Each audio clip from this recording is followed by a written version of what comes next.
Dear students, now I am going to tell you about the sequencing of large proteins. इससे पहले वाले section में हमने देखा था कि छोटे पेप्टाइड्स को सीक्वेंस करने में एडमंड रिएक्शन ज़्यादा हेल्पफुल हो रहा है। वो पूरा सीक्वेंस जो है वो एक एक करके एक एक अमाइनो एसिड्स को लेके डिसाइड कर देता है starting from and terminal and. अब अगर हमारे पास प्रोटीन बड़ा है जिसमें कि पॉलीपेप्टाइड्स की चेन जो है चेन लेंथ बड़ी है, तो क्या होता है वहाँ पे सैंगर्स रिएजेंट FDNB यूज होता है। Polypeptide react with Sanger's reagent.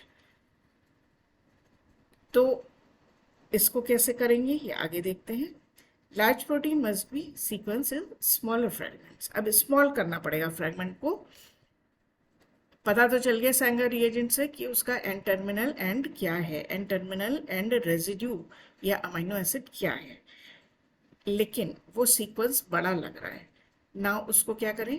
The overall accuracy of amino acid sequencing generally declines as the length of polypeptide increases.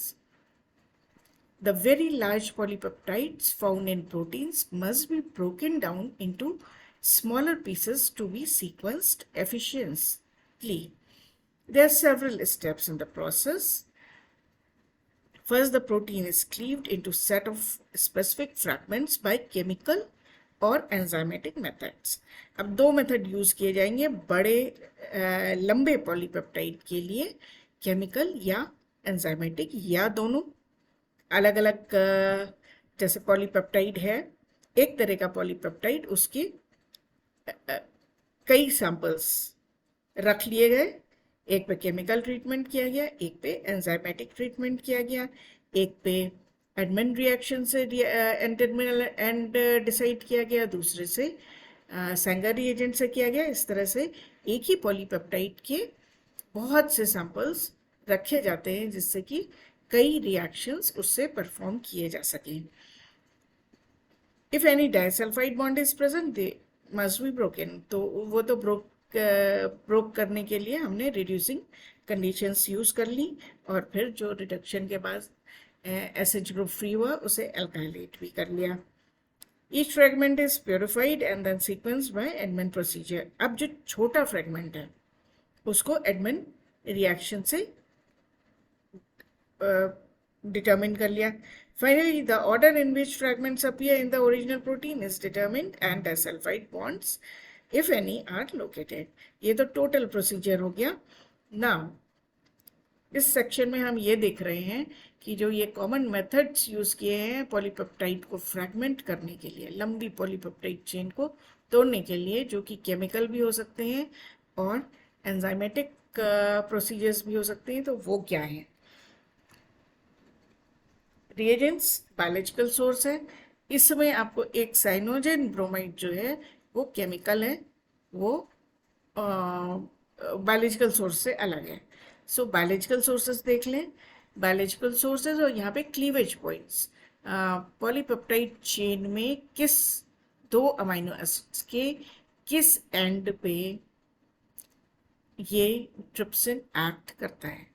तो ट्रिप्सिन का सोर्स है बोवाइन पैंक्रियास से ट्रिप्सिन लिया गया है, और लाइसिन और आर्जिनिन के सी टर्मिनल एंड पे ये इस एंजाइम का अटैक होता है। सब मैक्सिलरस प्रोटीएज जो माउस के सोर्स से मिला है, सब मैक्सिलरी ग्लैंड से प्योरिफाइड प्रोटीन है, उसको आर्जिनिन के सी टर्मिनल एंड पे अटैक करती है और पॉलीपेप्टाइड को क्लीव करती है। काइमोट्रिप्सिन जो कि बोवाइन पैंक्रियास से मिला है, वो फिनाइल, ये सारे जो एरोमेटिक रिंग कंटेनिंग प्रोटीन्स हैं, अमीनो एसिड्स हैं, उनके सी टर्मिनल एंड पे जाके क्लीव करती है। Staphylococcus aureus V8 proteases bacterium S aureus से मिलने वाला प्रोटीन है, और प्रोटीन और एंजाइम है। ये एस्पार्टिक एसिड और ग्लूटामिक एसिड यानी कि एसिटिक अमीनो एसिड्स के सी टर्मिनल एंड पे जाके क्लीव करती है। ASPN protease from bacterium Pseudomonas fragi aspartic acid और ग्लूटामिक एसिड के एन टर्मिनल एंड पे क्लीव करती है पॉलीपेप्टाइड चेन में। पेप्सिन जो है पोर्सिन के स्टमक से मिलता है। यह पेरिफाइड एंजाइम हमें अवेलेबल है। वो क्या करता है, वो leucine, phenyl alanine, tryptophan and tyrosine के एन टर्मिनल एंड पे अटैक करता है और एंडोप्रोटीनेज लाइसिन सी, लाइसोबैक्टर एंजाइमोजीनस के लाइसिन अमाइनो एसिड के सी टर्मिनल पे अटैक करता है और पॉलीपेप्टाइड चेन को दो पार्ट्स में तोड़ देता है। अब यहाँ पे देखिए, जैसे दो अमाइनो एसिड्स हैं जिनके सी टर्मिनल पे काम कर रहा है ये, तो क्या होगा, एक पॉलीपेप्टाइड चेन है, उसमें जितनी जगह लाइसिन है उतनी जगह ये कट करेगा और जितनी जगह अर्जिनिन है उतनी जगह कट करेगा। तो इसका मतलब उतने नंबर ऑफ फ्रैगमेंट्स हमें मिलेंगे। अगर हम फॉर एग्जांपल मान लें एक लाइसिन है एक अर्जिनिन है पूरे पॉलीपेप्टाइड चेन में, तो पहला क्लीवेज लाइसिन के बाद हो गया, तो यानी कि दो पॉलीपेप्टाइड चेन हो गया। दूसरा क्लीवेज अर्जिनिन के सी टर्मिनल एंड पे हो गया, यानी कि टोटल 3 पेप्टाइड्स मिलेंगे। अब एडमंड रिएजेंट से अगर हम एन टर्मिनल्स फाइंड आउट करेंगे तो 3 एन टर्मिनल फ्री एंड्स मिलेंगे और उनकी एनालिसिस की जा सकती है। ऐसे ये देखिए, लाइसिन है, जहाँ जहाँ लाइसिन का सी टर्मिनल एंड होगा वहाँ कटेगा। Single lysine residue protein molecule में प्रेजेंट है, तो खाली 2 फ्रैगमेंट मिलेंगे उस पॉलीपेप्टाइड चेन की। लाइकवाइज साइनोजेन ब्रोमाइड खाली मेथियोनिन के सी टर्मिनल एंड पे ब्रेक करता है, तो अगर एक ही मेथियोनिन है तो खाली 2 पॉलीपेप्टाइड चेन्स मिलेंगे, 2 होंगे तो 3 पॉलीपेप्टाइड फ्रैगमेंट्स मिलेंगे एंड सो ऑन। तो ये एंजाइम्स यूज होते हैं बड़े पॉलीपेप्टाइड को छोटा करने में। फिर उसके बाद उसका एन टर्मिनल एंड पता करिए। एन टर्मिनल एंड एडमेंड कितना बड़ा अभी भी पॉलीपेप्टाइड रह गया है, दैट डिपेंड्स। फिर या तो सैंगर रिएजेंट यूज करिए या एडमेंड डिग्रेडेशन से फिर पूरी सारे अमाइनो एसिड्स को पता कर लीजिए starting from N terminal end. Now इसी बात को हमने यहाँ पे लिखा हुआ है। ट्रिप्सिन के लिए देखिए, ट्रिप्सिन की specificity, cleaves peptide bond between carboxylic group of arginine और carboxylic group of lysine in the amino group of adjacent amino acid. Submaxillaris protease cleaves some phenylalanine and arginine bonds. Chymotrypsin क्या है, preferentially cleaves amide bond P1 position और carboxyl site of an aromatic amino acid residue such as tyrosine, tryptophan and phenylalanine. Staphylococcus aureus cleaves either glutamic acid or at both aspartic and glutamic acid residues depending on the experimental conditions. ये ASPN cleaves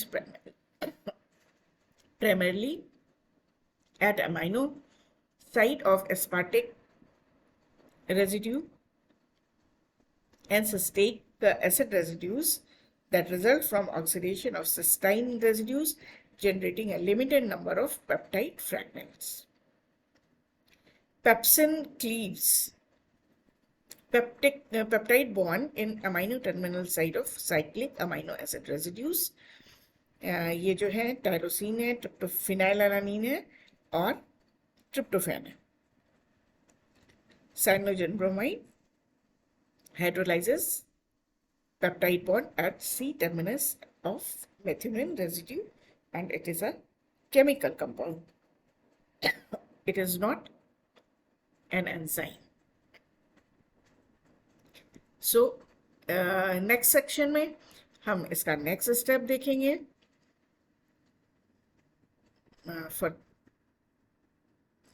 So thank you for this listening to this lecture.